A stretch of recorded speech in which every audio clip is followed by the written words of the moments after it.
Assalamualaikum warahmatullahi wabarakatuh. Salam sejahtera. Apa hal korang? Selamat datang, selamat kembali ke dalam channel YouTube Rais Hamid Arish TV, dan masih lagi bersama YouTuber kegemaran rakyat Malaysia, rakyat Indonesia, rakyat Brunei, rakyat Singapura. Ini bukan tipu ini memang betul. Diorang minat aku, lantak lah, iaitu Rais Hamid. Apa hal korang? Check it out now. Ya bedu-bedu. Let's go. Come on yo. Allahu Akbar. Korang-korang yang tengah tengok video ni sekarang ni, siapa yang pernah join PLKN atau program latihan khidmat negara? Mesti korang ingat kan? Okey, salah satu program yang pernah diadakan lah satu masa dulu. Tujuannya adalah untuk membentuk sahsiah diri, jati diri, macam-macam lagi lah. Okey, latihan ala-ala tentera, sikit lah macam tentera, taklah macam tentera sangat pun. Yang dijalankan ke atas remaja-remaja Malaysia yang lepas SPM. Aku tak terpilih untuk join khidmat negara ni pasal aku join askar.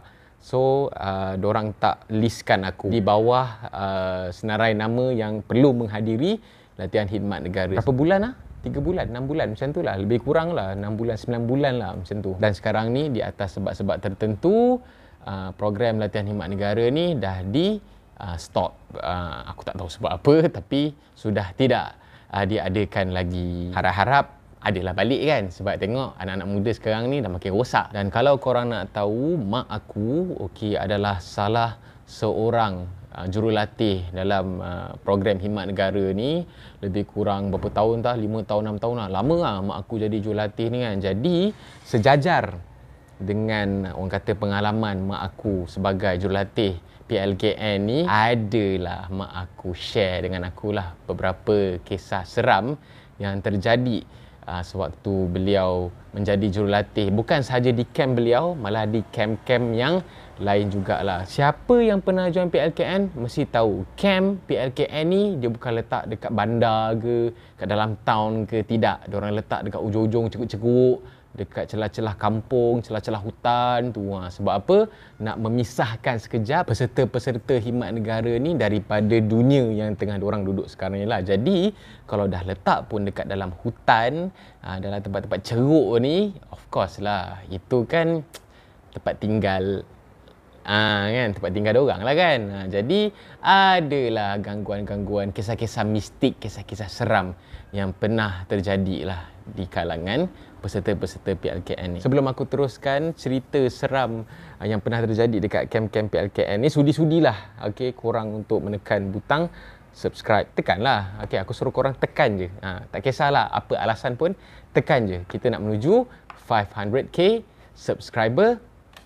Let's go.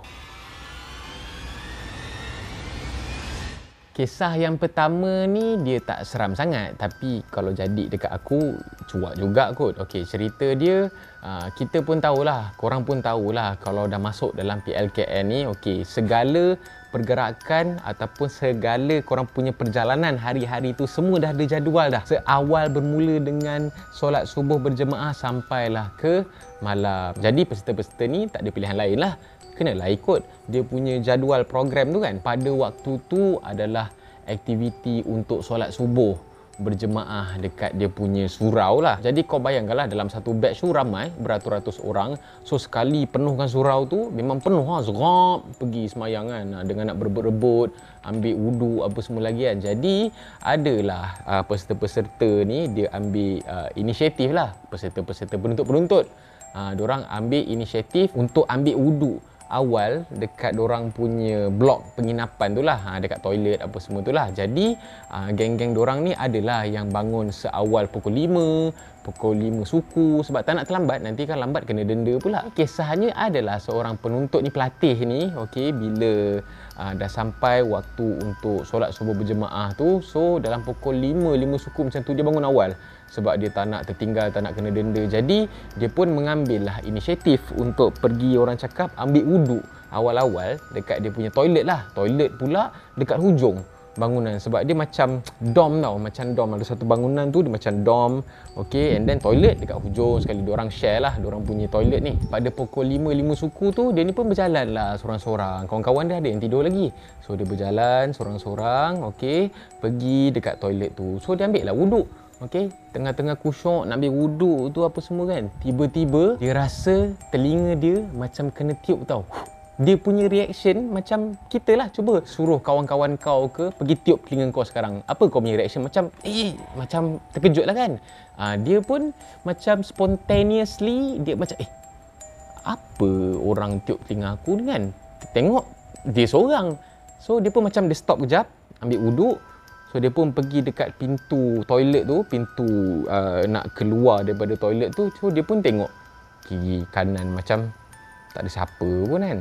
Tapi siapa yang macam terasa macam telinga dia kena tiup. Jadi dia pun macam tak benda lah. Okey, sambung. Ambil balik wuduk. Tengah-tengah dia basuh muka apa semua, tengah basuh tangan, tiba-tiba telinga dia kena tiup lagi. Apa lagi, kelang kelibut, berlari lintang pukang, balik dekat dia punya dom, balik dekat bilik, terus dia pekup, terus dia tidur. Sampai tak pergi semayang subuh, sampai kena denda lah cerita dia. Dia punya satu bilik tu dengan alasan tak memastikan kawan dia untuk bangun. Dia dah lepas tengah hari apa semua macam tu, diorang pun dah kena denda. And then barulah dia buka mulut, dia cerita dekat kawan dia lah. Sebab mula-mula dia tak berani nak cerita sebab takut lah kan. So tengah hari tu barulah dia cerita dekat kawan-kawan dia, sebenarnya masa aku ambil wuduk tu telinga aku kena tiup. Kawan dia gelak-gelak tau. Apa kena tiup apa semua kan. Siapa yang tiup?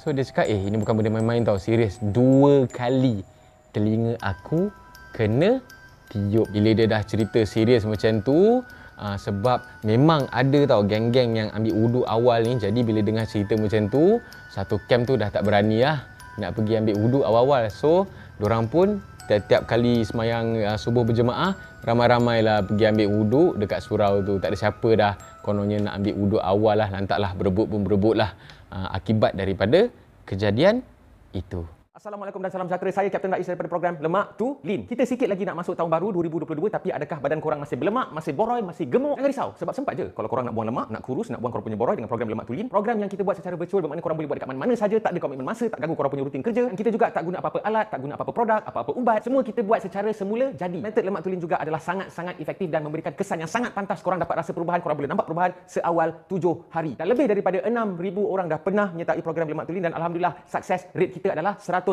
Tak ada lagi orang yang gagal. Ini adalah sesi terakhir kita sebelum masuk ke tahun 2022. Kita hanya ada 2 batch sahaja. Yang paling penting, ini adalah program dan metod yang paling murah dengan hanya RM89 saja. Special untuk sesi yang terakhir untuk tahun ni, korang boleh dapatkan diskaun istimewa, masa terhad, slot terhad. Jadi jangan terlepas, join sekarang Lemak tu Lean. Takkan korang nak bawa korang punya boroi, korang punya lemak tu pergi ke tahun depan. Tunggu apa lagi? Klik link dekat bawah untuk daftar sekarang dan jom join program Lemak tu Lean.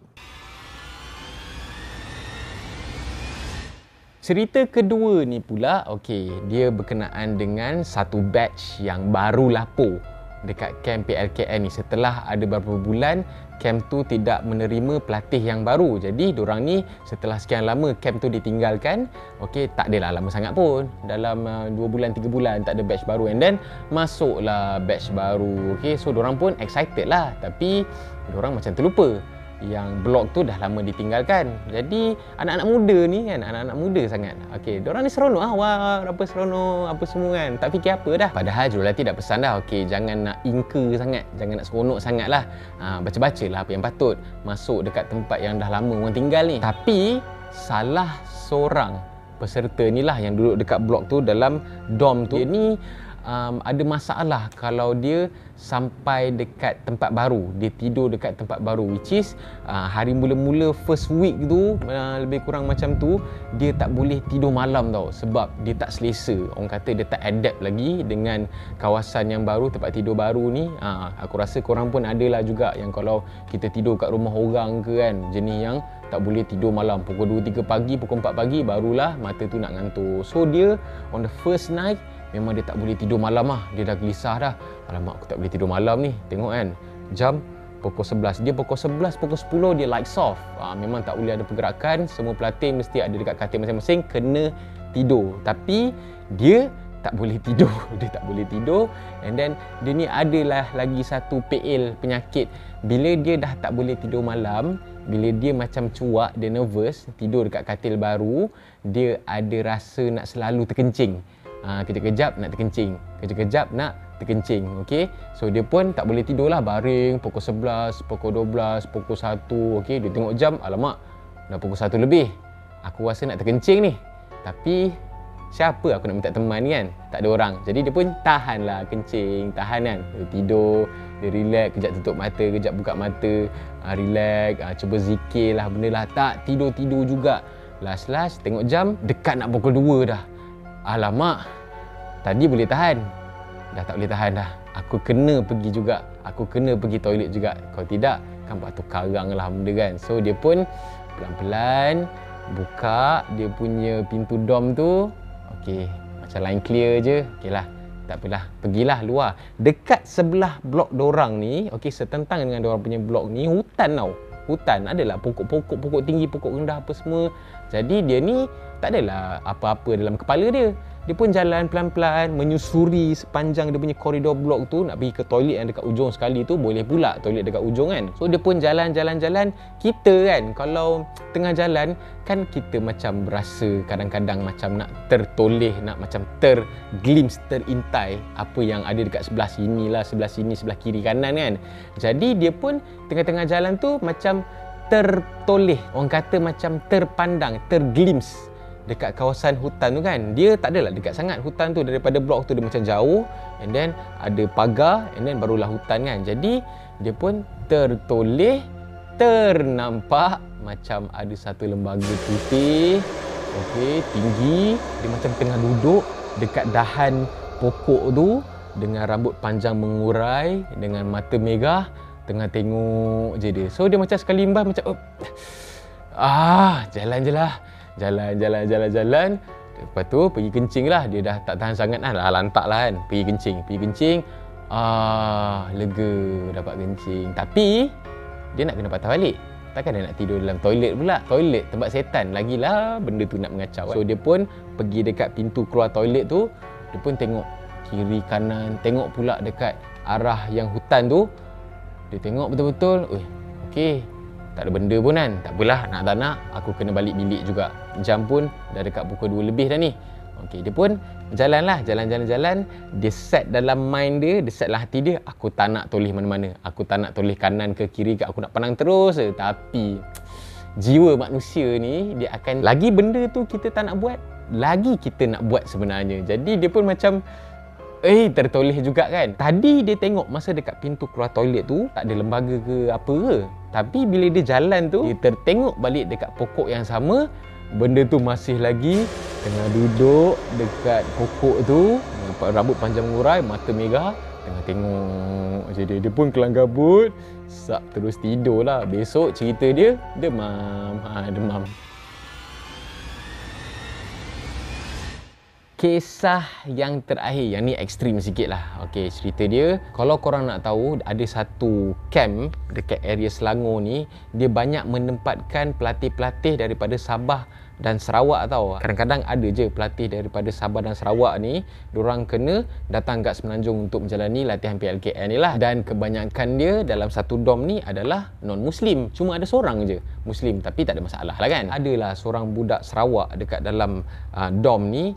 Dia punya belakang dia rasa macam pedih-pedih tau, macam sakit-sakit, macam pedih-pedih tau. Tapi dia tak berani nak check, dia pun tak berani nak bagi tahu kawan dia, dia tak nak bagi tahu kat jurulatih. Tak tahulah dia risau kurap ke, panau ke, berbenda kan. So ada pada satu malam tu, dia pun rasa macam aku tak tahan lah. Okey, dia pun bagi tahu lah kat member dia, cakap kau boleh tak tengok dekat belakang badan aku ni kan. Aku rasa macam pedih gila kot kan. Aku tak boleh tidur malam, tak selesa, mandi pedih apa semua kan. Sebab dia sendiri, macam mana dia nak tengok belakang dia kan, macam susah kan. Jadi dia pun suruh kawan dia check. So kawan dia check lah, kawan dia selak je.